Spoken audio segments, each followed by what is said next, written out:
आइए अब हम लोग आज स्टडी करेंगे फिजिक्स में 11 नंबर का क्वेश्चन। और इसको करने से पहले आप इस पर थोड़ा चर्चा कर लेते हैं। यहाँ पर ये जो हमने व्हीट स्टोन ब्रिज को बैलेंस किया, तो यहाँ पर जो सी विकल्प में हमसे पूछ रहा है कि यदि सेतु यानी ब्रिज के संतुलन यानी बैलेंस की स्टेज में गैल्वेनोमीटर और सेल को अंतर बदल कर दिया जाए, यानी इंटरचेंज कर दिया जाए, गैल्वेनोमीटर की जगह सेल लगा दिया जाए और सेल की जगह गैल्वेनोमीटर लगा दिया जाए, तो कह रहा है तब क्या गैल्वेनोमीटर कोई धारा दर्शाएगा। तो देखिए, जब बैलेंस की कंडीशन होगी तो अगर गैल्वेनोमीटर यहाँ लगा हुआ है तो इसमें कोई करंट का फ्लो नहीं होगा। क्यों नहीं होगा? इसलिए नहीं होगा कि यहाँ पर जो पोटेंशियल है और यहाँ पर जो पोटेंशियल है ये दोनों बराबर है। और करंट के फ्लो के लिए ये कंडीशन बहुत जरूरी है कि पोटेंशियल में डिफरेंस होना चाहिए, विभव में अंतर होना चाहिए। तो चूंकि अंतर नहीं है इसलिए यहाँ पर करंट का फ्लो नहीं होगा। अब अगर सेल को यहाँ पर लगा दिया जाए और गैल्वेनोमीटर को यहाँ पर लगा दिया जाए तो भी गैल्वेनोमीटर में कोई करंट नहीं जाएगी, क्योंकि अब भी संतुलन की अवस्था में हमारा जो ये मीटर ब्रिज है, या यूं कहें कि व्हीट स्टोन ब्रिज जो है ये अब भी संतुलन की अवस्था में। तो अगर गैल्वेनोमीटर यहाँ लगा देंगे तो अब भी इसमें करंट नहीं जाएगी। तो ये हमारा आंसर होना चाहिए। लेकिन यहाँ पर देखिए, थोड़ा सा हिंदी वाली बुक में यहाँ दिया है कि यदि गैल्वेनोमीटर तथा सेल बदल दिए जाएं तब संतुलन बिंदु प्राप्त नहीं होता है तथा गैल्वेनोमीटर में कोई विचलन नहीं होता है। तो ध्यान दीजिए कि संतुलन बिंदु तो मिल ही चुका है, बैलेंस ब्रिज है ही, लेकिन जब बैलेंस होगा तो गैल्वेनोमीटर में कोई करंट नहीं जाएगी, तो उसकी सुई में किसी भी प्रकार का डिफ्लेक्शन या विचलन नहीं होगा। तो ये मेन मुद्दा है। तो हिंदी वाली बुकों में देखिए थोड़ा सा कभी गड़बड़ भी रहता है, तो इंग्लिश वाली बुक हम लोग देख लेते हैं। तो यहाँ पर देखिए आंसर दे रहा है कि when the galvanometer and cell are interchanged at the balance point of the bridge, जब ब्रिज हमारा संतुलन की अवस्था में है उस समय अगर हम गैल्वेनोमीटर और सेल को इंटरचेंज कर दें, यानी अंतर बदल कर दें, उनकी पोजीशन बदल दें, तो कह रहा है कि the galvanometer will show no deflection. तो गैल्वेनोमीटर में किसी प्रकार का डिफ्लेक्शन नहीं होगा, क्योंकि उसमें करंट नहीं जाएगी, क्योंकि पोटेंशियल डिफरेंस नहीं है, दोनों पॉइंट पर पोटेंशियल बराबर है। Hence no current would flow through the galvanometer, इसलिए गैल्वेनोमीटर में किसी भी प्रकार की धारा प्रवाहित नहीं होगी। तो जो भी थोड़ा सा कंफ्यूजन था उसको हमने क्लियर करने का प्रयास किया है। अब क्वेश्चन नंबर 11 देखते हैं और उसको करने का प्रयास करते हैं। तो कह रहा है विद्युत वाहक बल की एक संचायक बैटरी। तो हमने आपको बताया था कि विद्युत वाहक बल यानी इलेक्ट्रोमोटिव फोर्स क्या होता है। तो इलेक्ट्रोमोटिव फोर्स हम उस फोर्स को बोलते हैं, या यूं कहें ये एक प्रकार का विभवांतर होता है, पोटेंशियल डिफरेंस होता है।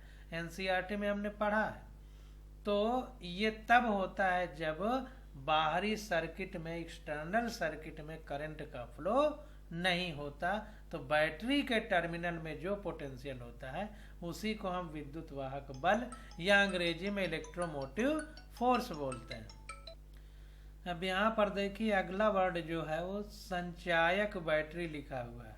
इसको अंग्रेजी में लेड स्टोरेज बैटरी कहते हैं।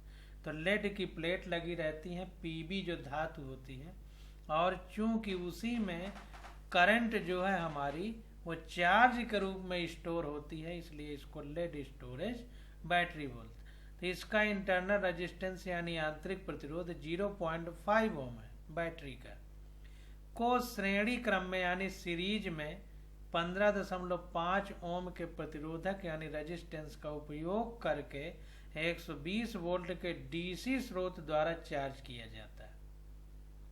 तो डीसी सोर्स है जिससे चार्ज किया जा रहा है, यानी डीसी करंट दी जा रही है बैटरी को चार्ज करने के लिए। जैसे हम लोग सोलर पैनल यूज करते हैं तो वो डीसी करंट बनाते हैं, तो उसी तरह किसी सोर्स से जुड़ी हुई है जिसका वोल्टेज 120 वोल्ट है। चार्ज होते समय बैटरी की टर्मिनल वोल्टता क्या है? तो जब बैटरी चार्ज हो रही है तो उसके टर्मिनल यानी जो दो खूंटी होती हैं पॉजिटिव और निगेटिव, जिनको हम लोग इलेक्ट्रोड कहते हैं विज्ञान की भाषा में, तो उस पर वोल्टेज क्या है हमसे पूछ रहा है। चार्जकारी परिपथ में प्रतिरोध को श्रेणी क्रम में संबद्ध करने का क्या उद्देश्य है? तो कह रहा है कि जो चार्जिंग सर्किट है उसमें जो ये रेजिस्टेंस हमने लगाया है इसको सीरीज में क्यों लगाया है, ये हमसे क्वेश्चन पूछा जा रहा है। तो इसको देखते हैं। तो यहाँ पर देखिए कह रहा है कि चूंकि बैटरी परिवर्तित कर दी गई है अतः प्रभावी विद्युत वाहक बल। तो चूंकि बैटरी परिवर्तित कर दी गई है मतलब उसमें जो हम लोगों ने बाहर एक रेजिस्टेंस लगाया है, तो अगर इस प्रकार से बात करें तो विद्युत वाहक बल यानी ई क्या होगा? तो हमने आपको बताया है कि ई यानी विद्युत वाहक बल यानी पोटेंशियल है। कब? जब बाहरी परिपथ में करंट का फ्लो ना हो रहा हो। लेकिन अगर करंट का फ्लो हो रहा है तो फिर वोल्टेज अगर हमको निकालना होगा तो E equal to V minus E यहाँ पर किया है। इसको देखते हैं। इसको हमने आपको बताया था कि फार्मूला हमारा होता है V equal to E minus I R, यानी E equal to V plus I R. ये फार्मूला हमारा निकल करके आएगा अगर हम E को निकालेंगे तो। लेकिन यहाँ पर E equal to V minus E किया है तो इसको समझ लेते हैं, फिर हम लोग आगे बढ़ते हैं कि आखिर V equal to E equal to V minus E क्यों किया है। तो देखिए एक बात तो यह है कि जब हम बैटरी से करंट लेते हैं तब V equal to E minus I R होता है। यहाँ बैटरी को करंट दिया जा रहा है क्योंकि चार्जिंग की बात हो रही है।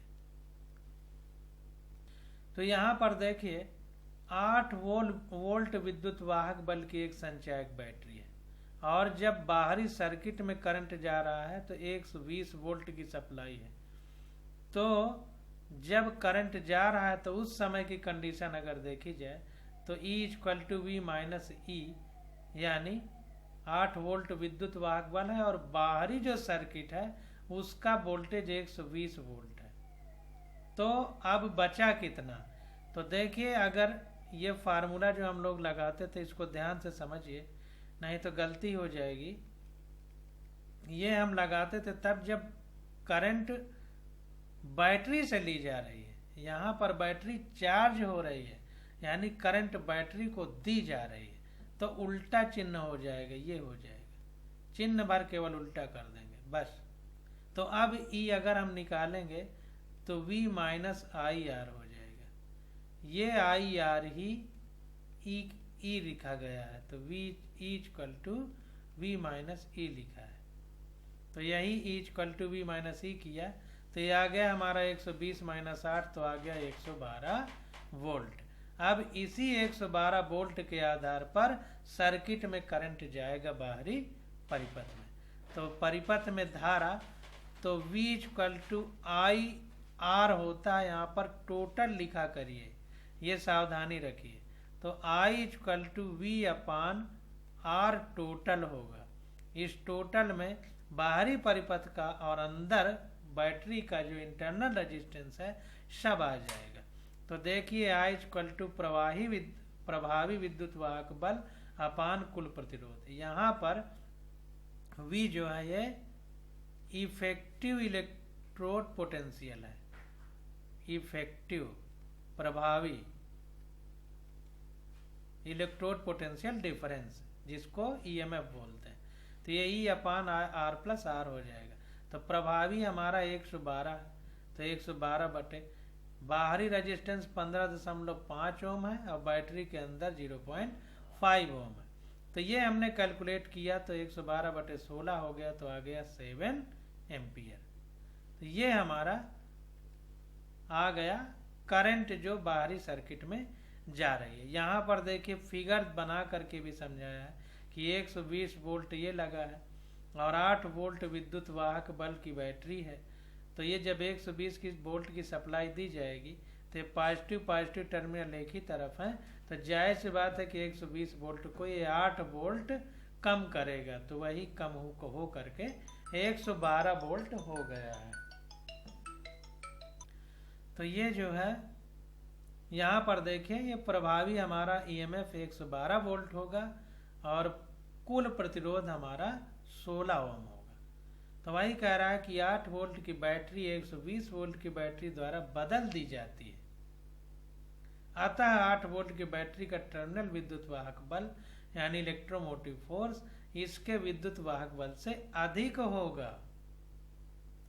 तो देखिए जो हमने बताया था V equal to E minus I R, तो चूंकि अब चार्जिंग की कंडीशन है तो प्लस आई आर कर दिया है। तो क्यों किया गया है, ये लिख भी रहा है कि 8 वोल्ट की बैटरी 120 वोल्ट की बैटरी द्वारा बदल दी गई है, अतः 8 वोल्ट की बैटरी का टर्मिनल विद्युत वाहक बल इसके विद्युत वाहक बल से अधिक होगा। तो इसलिए V equal to E plus I R हो गया। तो ये 8 ईएमएफ था बैटरी का और प्लस इसका इंटरनल रेजिस्टेंस और जो करंट आ रही है, तो 7 एम्पियर की करंट आ रही है और इंटरनल रेजिस्टेंस 0.5 ओम है। तो ये सॉल्व करने पे आ गया 11.5 वोल्ट। तो श्रेणी के प्रतिरोध का मूल उद्देश्य बाह्य सप्लाई से ली गई धारा को नियंत्रित करना है, अन्यथा परिपथ में धारा बहुत अधिक हो जाएगी। तो बैटरी के साथ जो सीरीज में ये रेजिस्टेंस बैटरी के साथ जो बाहरी सप्लाई है 120 वोल्ट की, उसके साथ जो रेजिस्टेंस सीरीज में लगाया गया है, ये सिर्फ इसलिए लगाया गया है कि परिपथ में सर्किट में चूंकि ये 8 वोल्ट की बैटरी चार्ज करना है और ये 120 वोल्ट है, तो इतना ज़्यादा वोल्टेज चला जाएगा कि बैटरी को नुकसान पहुंचा सकता है, इतना ज़्यादा करंट चली जाएगी। तो इस करंट को रोकने के लिए यहाँ पर एक रेजिस्टेंस सीरीज में लगा दिया गया है। तो इस प्रकार से सारी बातें हमने समझ ली। अब 112 नंबर क्वेश्चन है, इसको देखते हैं। तो कह रहा है किसी पोटेंशियोमीटर व्यवस्था में 1.25 वोल्ट विद्युत वाहक बल के एक सेल का संतुलन बिंदु तार के 36 सेंटीमीटर लंबाई पर प्राप्त होता है। तो ऊपर जो हमने फिगर पढ़ा था सेम उसी प्रकार इसको भी समझिए। कह रहा है यदि इस सेल को किसी अन्य सेल द्वारा प्रतिस्थापित कर दिया जाए तो संतुलन बिंदु 63 सेंटीमीटर पर स्थानांतरित हो जाता है। तो दूसरे सेल का विद्युत वाहक बल क्या है, ये हमको बताना है। तो पहले सेल जब लिया गया उसका वोल्टेज 1.25 था ईएमएफ, तो 36.0 सेंटीमीटर पर बैलेंस पॉइंट प्राप्त होता था, जो मीटर ब्रिज था जैसे हम लोग बैलेंस करते थे। और जब दूसरा सेल लगा दिया गया तो 63 सेंटीमीटर पर बैलेंस पॉइंट प्राप्त हो रहा है। तो सेल का ईएमएफ अब जो लगाया गया क्या होगा, तो देखिए E1 हमारा 1.25 वोल्ट है, दशमलव इसमें नहीं दिख रहा है, दशमलव होना चाहिए। और L1 हमारा 35 नहीं 36 सेंटीमीटर है, 35 गलत लिखा है, या फिर यहाँ गलत है क्योंकि यहाँ 35 लिखा गया, तो ये 36 नहीं 35 है। और दूसरे के लिए 63 सेंटीमीटर ये बैलेंस पॉइंट है। और E2 हमको बताना है। तो हम जानते हैं कि पोटेंशियोमीटर की विभव प्रवणता नियत रहती है, तो पोटेंशियल ग्रेडियंट जो होता है पोटेंशियोमीटर का वो कांस्टेंट रहता है। तो इस वजह से जो ईएमएफ होगा वो L के डायरेक्टली प्रोपोर्शनल होता है। तो आपको कुछ नहीं करना है, ज़्यादा डिटेल में हम लोगों को नहीं जाना है, सिर्फ यही बात आप लोग याद कर लीजिए कि E डायरेक्टली प्रोपोर्शनल होता है L के। तो जाहिर सी बात है कि E जब डायरेक्टली प्रोपोर्शनल L के हो जाएगा तो हमारा फिर फार्मूला E1/E2 बराबर L1/L2 हो जाएगा। तो E1 हमारा 125 वोल्ट है और E2 हमको निकालना है। L1 हमारा 35 सेंटीमीटर है और L2 हमारा 63 सेंटीमीटर। ये 36 की जगह 35 है, गलती से लिख गया। तो इसको सॉल्व किया तो E बराबर आ गया 2.25, या सॉल्व करेंगे तो 2.25 वोल्ट हो गए, पॉइंट जहां तक गलत हो गया। अतः द्वितीय सेल का विद्युत वाहक बल 25 वोल्ट। यहाँ पर देखिए कुछ गड़बड़ी है, इसको इंग्लिश वाले में देखते हैं, कैलकुलेट करके निकाला गया होगा। तो यहाँ पर देखिए जो आंसर आ रहा है हमारा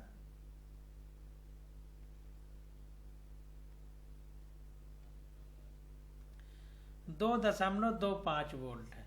तो हिंदी वाली बुक में थोड़ा सा गलती कर दिया है, कैलकुलेशन तो सही किया, 2.25 वोल्ट है, यहाँ पे गलत लिखा है तो 2 पॉइंट छूट गया है।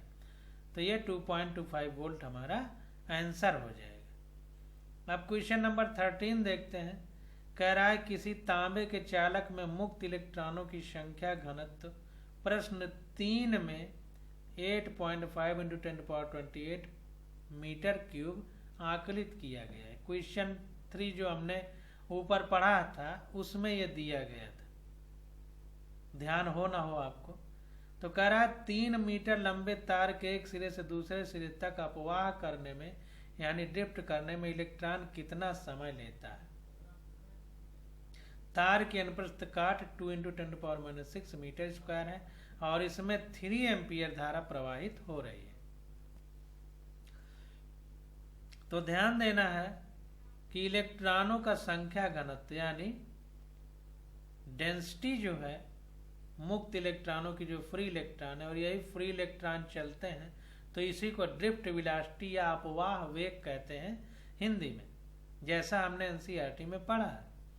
तो यहाँ पर देखिए प्रश्न 3 में बता रहा है कि 8.5 × 10⁻23 मीटर क्यूब आकलित किया गया पर मीटर क्यूब। वैसे होना चाहिए कि प्रति एकांक आयतन में इलेक्ट्रॉनों का संख्या घनत्व 8.5 × 10⁻28 है और लंबाई 3 मीटर है तार की। तो 3 मीटर लंबाई में ड्रिफ्ट करने के लिए इलेक्ट्रॉनों को कितना समय लगेगा। और तार की जो क्रॉस सेक्शनल एरिया है, अनुप्रस्थ काट है ट्रांसवर्स सेक्शन की, तो वो 2 × 10⁻6 मीटर स्क्वायर है और इसमें 3 एम्पियर की करंट फ्लो हो रही है। तो इसको देखते हैं। तो देखें यहाँ पर इलेक्ट्रॉनों की संख्या दे दिया n बराबर 8.5 × 10⁻28 पर मीटर क्यूब। हमने बताया था कि पर मीटर क्यूब होना चाहिए। तार की लंबाई L 3 मीटर है और क्षेत्रफल 2 × 10⁻6 मीटर स्क्वायर है। एरिया, लेंथ और एरिया दे दिया है हमको तार की। कह रहा है धारा L बराबर 3 एम्पियर व इलेक्ट्रॉन का आवेश E बराबर 1.6 × 10⁻19 कूलम। तो इलेक्ट्रॉन का चार्ज दे दिया और करंट कितनी फ्लो हो रही है वो दे दिया। तो इलेक्ट्रॉन का एक सिरे से दूसरे सिरे पर अनुगमन करने में लगा समय, तो देखिए चाल बराबर दूरी बटे समय होता है। इसको अनुगमन वेग कहें या अनुगमन चाल, एक ही बात है, क्योंकि बहुत कम समय की बात है तो रेखीय गति होगी इसलिए वेग कहा जाता है। लेकिन इनकी कोई दिशा फिक्स नहीं है, तो अगर बृहद पैमाने पर कहें तो अनुगमन चाल कहा जाता है। तो इसको समझने की बात है। तो speed equal to distance upon time होता है। चाल बराबर दूरी बटे समय। तो टाइम इक्वल टू हो जाएगा डिस्टेंस अपॉन स्पीड। अब स्पीड तो हमारी अनुगमन वेग है और डिस्टेंस तार की लंबाई है, यही हमारी दूरी होगी। तो हो जाएगा हमारा लेंथ ऑफ थ्रेड, थ्रेड कहें या वायर कहें, वायर कह सकते हैं, अपॉन स्पीड की जगह ड्रिफ्ट स्पीड कह सकते हैं, ड्रिफ्ट स्पीड या अनुगमन वेग। तो ये हो जाएगा हमारा L/VD। तो L हमको दिया है और L equal to NEAVD, I equal to NEAVD होता है formula. I equal to NEAVD ये फार्मूला हमारा होता है। पीछे कई बार इसको ब्रैकेट में आप बंद कर चुके हैं हम लोग। तो यहाँ पर देखिए VD इक्वल टू हो जाएगा I/NEA, ये हो जाएगा हमारा I/NEA VD। तो इस प्रकार से VD निकल के आ गया तो एक समीकरण ये बन गया, एक समीकरण ये बन गया। अब समीकरण सेकंड में सभी फर्स्ट से मान रखने पर, तो ये मान वैल्यू ये समीकरण 2 में हम लोग रख देंगे। तो t हो जाएगा हमारा, यहाँ पर यल तो पहले से उपस्थित है और vd की वैल्यू यहाँ पर रखी गई है पूरी, तो ये l नीचे i नीचे हो जाएगा। i देखिए यल नहीं i है, ध्यान दीजिएगा, और ये यानी ये ऊपर चला जाएगा। तो t l into N EA upon I हो जाएगा। तो यल हमारा 3 मीटर है, तो 3 रख दिया इंटू नंबर ऑफ इलेक्ट्रॉन इतने हैं, तो एन की जगह 8.5 इंटू 10⁻28 रख दिया, और एरिया कितना है 2 इंटू 10⁻⁻6 वो रख दिया, और इलेक्ट्रॉन का चार्ज 1.6 इंटू 10⁻19 गुलाम होता है, हमको पता है, तो वो रख दिया 1.6 इंटू 10⁻19 गुलाम अपान करंट हमारी 3 एम्पियर की फ्लो हो रही है, तो ये 3 एम्पियर रख दिया। यहाँ पे सॉल्व किया तो आ गया t 2.72 इंटू 10⁴ सेकेंड, या लगभग 7 घंटे 33 मिनट। इतना समय 3 मीटर के तार में ड्रिफ्ट होने में, मतलब एक जगह से इलेक्ट्रॉन को दूसरी जगह जाने में लगेगा। अतः इलेक्ट्रॉन को एक सिरे से दूसरे सिरे तक अनुगमन करने में लगा समय 7 आवर 13 मिनट है, 33 मिनट। अनुगमन करने मतलब ड्रिफ्ट करने यानी जाने में। तो इस प्रकार से लोग ये क्वेश्चन हम लोग करते हैं। अब देखिए आगे क्वेश्चन नंबर 14 आ जाता है। ये अतिरिक्त प्रश्न जो एक्स्ट्रा क्वेश्चन दिए हैं एनसीईआरटी के पीछे, वो अब हम लोग करेंगे। तो कह रहा है कि पृथ्वी के पृष्ठ पर ऋणात्मक पृष्ठ आवेश घनत्व 10⁻⁹ कूलाम सेंटीमीटर की पावर -2 है, या यूं कहें पर सेंटीमीटर स्क्वायर है, यानी ये क्षेत्रफल है। ये अर्थ के सरफेस पे यानी बाहरी सतह जो है इस पर ये ऋणात्मक पृष्ठावेश घनत्व है, यानी सरफेस चार्ज डेंसिटी है जो निगेटिव चार्ज हमारी सरफेस पे है अर्थ के। कह रहा वायुमंडल के ऊपरी भाग और पृथ्वी के पृष्ठ के बीच 400 किलोवोल्ट विभवांतर नीचे के वायुमंडल की कम चालकता के कारण के परिणामतः समूचे पृथ्वी पर केवल 1800 एम्पियर की धारा है। तो कह रहा है कि अगर वायुमंडल यानी एटमॉस्फेयर जो है उसमें अगर हम ऊपर जाएं और ऊपर से जो नीचे पृष्ठ है, तो पृथ्वी के पृष्ठ और ऊपर की जो सतह है उसके बीच 400 किलोवोल्ट का पोटेंशियल डिफरेंस है, और इस 400 किलोवोल्ट के पोटेंशियल डिफरेंस की वजह से वहां से जब बिजली मान लीजिए गड़गड़ाए और चमके, जब आकाश में बादल आपस में लड़ते हैं, तो अगर करंट उत्पन्न हो तो कह रहा है कि 1800 एम्पियर की करंट पूरी उत्पन्न हो सकती है अगर इतना वोल्टेज है पूरे एटमॉस्फेयर में। तो कह रहा है यदि वायुमंडलीय विद्युत क्षेत्र बनाए रखने हेतु कोई प्रक्रिया न हो तो पृथ्वी के पृष्ठ के उदासीन करने हेतु लगभग कितना समय लगेगा। तो कह रहा है कि अगर एटमॉस्फेयर में इलेक्ट्रिक फील्ड को बनाए रखने के लिए अगर एटमॉस्फेयर में स्वतः कोई क्रिया ना हो, तो कह रहा है कि अगर इसको हम इतनी वोल्टेज को 400 किलो वोल्ट को हम खत्म करना चाहें तो कितना टाइम लगेगा। व्यवहारिक रूप में यह कभी नहीं होता है क्योंकि विद्युत आवेशों की पुनः पूर्ति की एक प्रक्रिया है तथा पृथ्वी के विभिन्न भागों में लगातार तड़ित झंझा यानी जो बिजली गड़गड़ाती है एटमॉस्फेयर में बादल जब होते हैं, एवं तड़ित का होना यानी बिजली का गड़गड़ाना या चमकना। तो कह रहा है कि वैसे व्यवहार में ऐसा कभी होता नहीं है, परंतु हम ये आपसे पूछ रहे हैं, कभी ये ना सोचिएगा कि व्यवहार में ऐसा हो रहा है, पहले ही हमको बता रहा है। तो देखिए पृथ्वी की त्रिज्या दे दिया है 6.37 × 10⁶ मीटर। तो अब हमको निकालना है कि इतना वोल्टेज को न्यूट्रल करने के लिए कितना टाइम लगेगा। तो इसको उसी प्रकार निकालते हैं। तो दिया है पृथ्वी की त्रिज्या r = 6.37 × 10⁶ मीटर। और ऋणात्मक सतह का पोटेंशियल चार्ज डेंसिटी 10⁻⁻⁹ कूलम पर मीटर स्क्वायर। इसको हम सिग्मा लिखते हैं, पीछे चैप्टर में पढ़ चुके हैं। तो ग्लोब में धारा, ग्लोब का मतलब पृथ्वी जो गोल है, जैसे ग्लोब के रूप में हम बोलते हैं पृथ्वी, तो इसमें करंट कितना है, पूरे एटमॉस्फेयर को लिया जाए तो 400 किलो वोल्ट, यानी 400 × 10⁻³ वोल्ट 10⁻³ करंट 1800 एम्पियर है। तो पृथ्वी का पृष्ठीय क्षेत्रफल, तो पहले हम पूरी अर्थ का सरफेस एरिया तो निकालें कि कितना सरफेस एरिया बन रहा है, फिर हम बात करेंगे आगे की। तो हमने पृथ्वी का पृष्ठीय क्षेत्रफल, तो अर्थ हमारी स्फेरिकल है यानी गोलाकार है, तो जो गोले के पृष्ठ का फार्मूला है वही हमारा अर्थ में लगेगा। तो गोले के पृष्ठ का फार्मूला होता है 4πr², तो वही अर्थ के लिए लागू हो गया।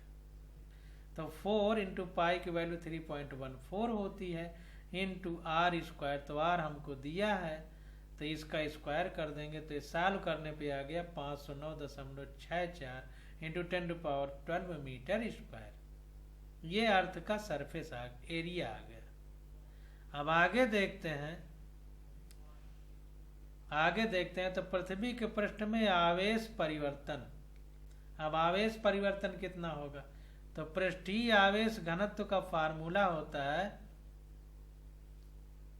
Sigma = Q/A। पृष्ठीय आवेश घनत्व, आवेश घनत्व यानी डेंसिटी का मतलब कितना घना है, यानी कितना पास पास में है। तो कितना पास पास में है, तो अगर हम चार्ज की बात कर रहे हैं तो चार्ज बटे अपान में एरिया हो जाएगा कि कितने एरिया में कितना चार्ज है, वही सरफेस चार्ज डेंसिटी है।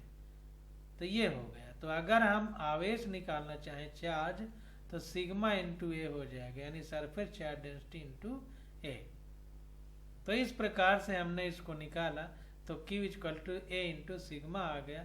तो A की वैल्यू ये है और सिग्मा 10⁻⁹ है पृष्ठीय आवेश घनत्व, ऊपर हम देख चुके हैं, क्वेश्चन में दिया है। तो Q आ गया 509.64 × 10⁻³ कूलम। तो इस प्रकार से हमने पृथ्वी का पृष्ठ क्षेत्रफल यानी सरफेस एरिया निकाल करके ये निकाला कि इतने सरफेस एरिया में कितना चार्ज होगा, तो चार्ज निकल आया। अब हमको समय निकालना है कि इतने चार्ज को जो करंट आई 1400 एम्पियर की कितनी जो भी ऊपर थी, तो आवेश के फ्लो की रेट को ही तो हम करंट कहते हैं। तो जो आवेश है उसी को न्यूट्रल करना है। तो Q = चूंकि IT होता है, ये फार्मूला है, तो T = Q/I हो जाएगा। तो पृथ्वी के पृष्ठ को उदासीन करने हेतु आवश्यक समय T = Q/I। तो T = Q/I मतलब कितना चार्ज है, और 1800 एम्पियर की करंट दी गई, तो T = आ गया 283.1 सेकेंड, या T = 4 मिनट 43 सेकेंड। इसको मिनट और सेकंड दो भागों में बनाएंगे। अतः पृथ्वी के पृष्ठ को उदासीन करने में लगा समय कितना आ गया, 283.1 सेकेंड। इतना समय लगेगा। तो देखिए फिर से समझिए, क्वेश्चन होता बहुत बड़ा है लेकिन उसका मतलब बहुत कम निकलता है। तो कुल मिला करके इतने एम्पियर करंट को हमें डिस्चार्ज करना है। तो सबसे पहले इतने एम्पियर में हम चार्ज निकाल लें कि कितना चार्ज आएगा, और वही चार्ज पृथ्वी के सरफेस पर होगा। तो पृथ्वी के सरफेस पर कितना चार्ज है ये देखना पड़ेगा। तो उसके लिए पहले सरफेस एरिया निकालेंगे अर्थ का। तो A दिया है हमको, तो A लिख दिया, A = 4πr²। सरफेस पृष्ठ क्षेत्रफल निकालना है अर्थ का। तो ये फार्मूला लिखा है और त्रिज्या हमको दी है, इस हिसाब से अर्थ का सरफेस एरिया आ गया। अब जब सरफेस एरिया आ गया तो इस सरफेस एरिया में कितना चार्ज होगा, क्योंकि इसमें इस सरफेस एरिया में हमको पृष्ठीय आवेश घनत्व तो दे दिया है, सरफेस चार्ज डेंसिटी। तो अगर सरफेस एरिया पता चल जाए तो हम कितना चार्ज है वो निकाल लेंगे। तो उस फार्मूले से चार्ज कितना है वो हमने निकाल लिया। अब Q = IT होता है, तो T = Q/I होगा। Q Q भी पता है, I भी पता है, इस हिसाब से समय निकाल लिया। तो इस प्रकार से हम लोग क्वेश्चन को करते हैं। तो ये 14 नंबर क्वेश्चन हम लोगों ने कर लिया। अब आ जाता है 15 नंबर क्वेश्चन। तो 15 नंबर क्वेश्चन की स्टडी हम लोग अगले लेक्चर में करेंगे। आज बस यहीं तक।